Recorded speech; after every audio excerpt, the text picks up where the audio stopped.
Now, you probably clicked on this video because you thought we're going to talk about marketing, and we are going to talk about marketing.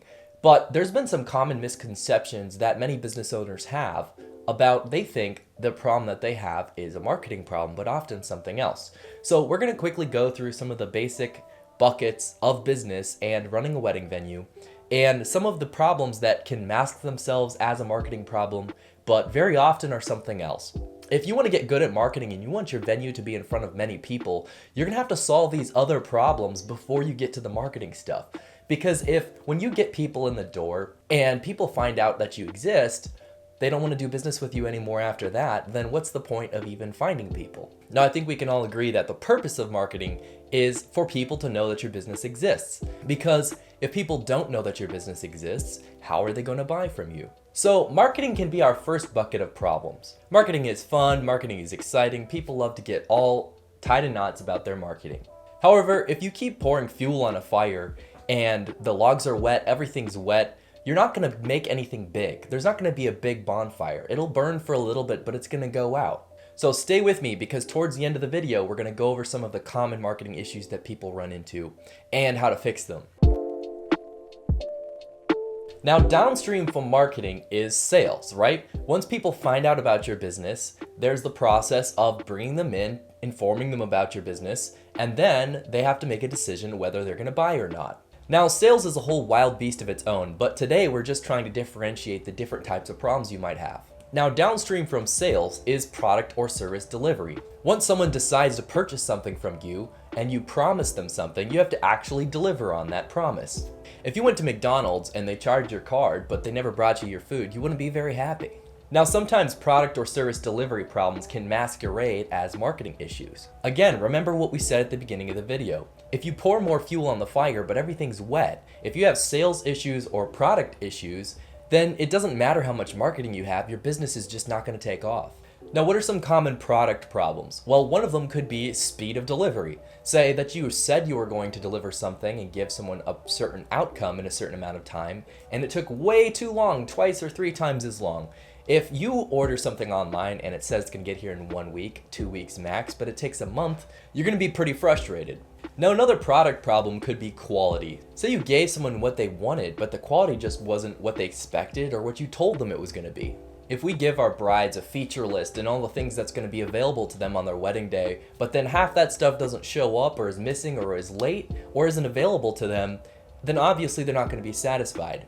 Now, sometimes product problems can actually be sales problems, right? Because if you can't deliver something, you shouldn't promise it. You see that kind of thing happen very often where people promise things that they can't deliver. Or they've just gotten a little lazy and they haven't put as much work and care into the first couple customers that they had maybe. Now, the way that you diagnose if your marketing problem is actually a product problem is if you are getting sales and you're getting people through the door, but you don't have any repeat customers. Now, that might not apply as much to the wedding industry because generally people try not to get married twice. But that can manifest as an even bigger ghost where people who are at the wedding or relatives or family members of the people who bought your package will be told or will experience firsthand that they shouldn't use your venue. So before you tackle your marketing issues, you need to make sure that your product and your delivery is in check. Because if you aren't delivering what you're promising, then there's no point in doing more marketing. Now, moving back to the sales bucket, it's very easy to mistake sales problems for marketing problems. One of the best ways to track down a sales problem, as with almost any problem in business, is to track data. If you don't know how many people are coming and going, how many tours you're booking, how many people are actually showing up for those tours and ultimately buying, then how are you supposed to track down the problem in the first place? Now, if you're tracking data, it becomes a whole lot easier because you can see where the bottleneck is. Maybe people are coming in, but they're not converting. Okay, then maybe something's wrong with our script or our tour process or our automation. Maybe the person you have showing up your venue just doesn't have the best personality for the job. Another very common sales pitfall is sort of a marketing issue as well, and that is a difference between what you marketed and what you actually have. If a couple thinks they're coming to tour a barn-style venue, but it's actually more of a vineyard with a little makeup, then they're probably not going to buy. One of the big themes here is consistency. You need consistency between your marketing bucket, your sales bucket, and your delivery bucket. If your sales tactics aren't right, and your automation isn't working, and your team's not trained up, and your sales copy is leading people to believe that they're going to get something other than they actually will, then you're not going to see people actually purchasing your packages. And this very often can be mistaken as a marketing problem. because you think, oh, I had some people interested, but they kind of fell off and they went somewhere else. So we just need to pump more leads in. We need to run more ads. We need to attend more bridal shows. It's very vital to fix your product and your sales problems before you move to marketing. If not, you're just going to be spinning your wheels in the dirt. And now at long last, we move to marketing. If your product delivery is on point and your sales are sharp and you're tracking all your data, now it's time to focus in and see what we need to change in our marketing. Now, when it comes to business, the common indicator that makes people think, oh no, I have a problem, is you're not making as much money as you want to. This often will inevitably lead people to go straight down to their marketing, spend more money, add more programs, figure out more software. Now that can work in some scenarios, and we're gonna go over some of the common problems that you're gonna see.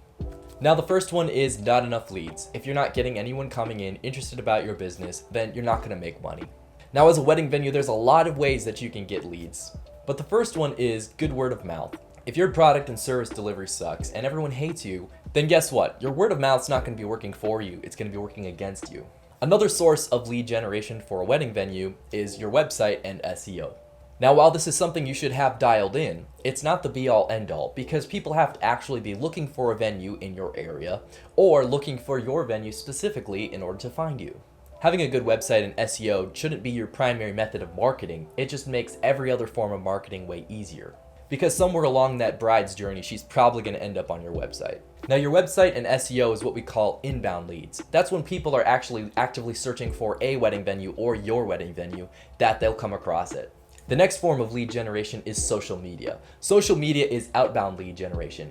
This is you putting yourself out in front of people who might not have otherwise even known you existed. Now, while some people will technically classify social media as a form of inbound leads, for these purposes, I will call it outbound because you're putting something out there in front of the customer. The goal of your social media content should be to put yourself out there right in front of your customer using the algorithms on these different apps. Now, another form of outbound lead generation is paid ads. Now, while paid ads can be extremely effective, first we need to understand that content and ads are two sides of the same coin. Social media posts and paid ads are technically both content. The difference is with content, you're kind of posting something that will be relevant to the person you're trying to reach and just hoping that they'll find it or that it'll come to them via the algorithms. Now, it's a great tool you can utilize, but the sacrifice you're going to make is time and volume. You might have to make a lot more posts over a long period of time in order to reach the people that you want to reach. Now, on the other side of the coin with paid ads, you're replacing that time and volume with cost. You're paying the social platform to reach exactly the person you want to reach in a very short amount of time. Now, many people will prefer one over the other depending on how much cash they have on hand and how soon they need the result. Most marketers will recommend a balance between the two, and I would say that content is so easy to make these days that it's really a no-brainer. If you're not putting out posts on your Instagram, your Facebook, or even possibly a YouTube or a TikTok for your wedding venue, it's very easy to find someone these days to do it. Now, while content is great, the problem with it is it's not always the most reliable. You don't know who's going to necessarily see your videos or click on your post on Instagram, so it can be great in the long run, but it isn't going to provide you with that steady stream of leads that you need to keep your business running. Paid ads, if you can get it right and you can dial it in to reach exactly the person you want to, it can be the best, most reliable way to bring in leads for your business. Now, if you're a little lost with your campaign or you've never run paid ads before and you just need a master class of a bunch of information of the things to do and the things to avoid, I put together a free course on my website and it runs through all the settings that you need and the tips and tricks to run a successful ad campaign for your wedding venue. You should be able to access it below soon. I'll put a link in the description for that. So in conclusion, if you think that the problems you're experiencing with your venue are related to marketing, they could be. But make sure you check out your product delivery, see if your promises are being fulfilled. Check out your sales process, make sure that you're actually getting people to convert and buy.